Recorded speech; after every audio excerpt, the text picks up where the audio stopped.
गांव के किनारे एक पुराना हवेली थी जो कई सालों से वीरान पड़ी थी। लोग कहते थे कि रात के समय वहां अजीब आवाजें सुनाई देती थीं।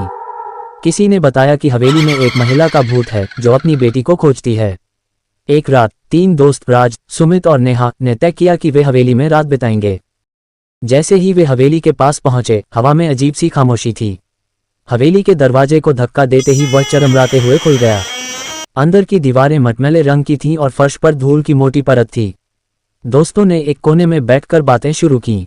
तभी अचानक उन्हें एक ठंडी हवा का झोंका महसूस हुआ।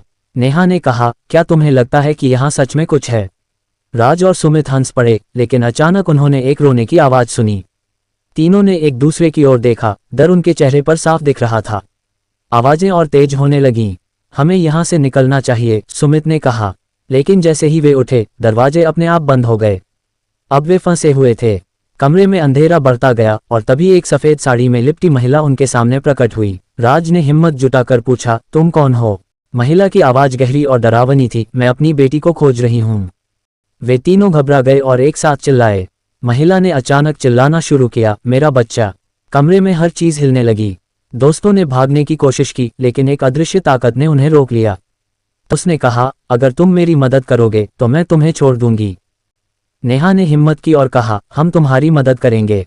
हमें बताओ कि तुम्हारी बेटी कहाँ है।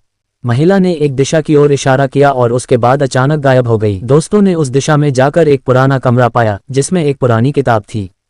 किताब के पन्नों में लिखा था कि महिला की बेटी ने हवेली में एक रात बिताई थी और तब से वह खो गई थी। दोस्तों ने पूजा की। जैसे ही उन्होंने ये किया, हवेली में सब कुछ शांत हो गया। दरवाजा अपने आप खुल गया। वे तुरंत बाहर निकले और पीछे मुड़कर नहीं देखा। उस रात के बाद गांव में हवेली की डरावनी कहानी और भी प्रसिद्ध हो गई, लेकिन राज, सुमित और नेहा ने फैसला किया कि वे कभी उस हवेली की ओर वापस नहीं लौटेंगे।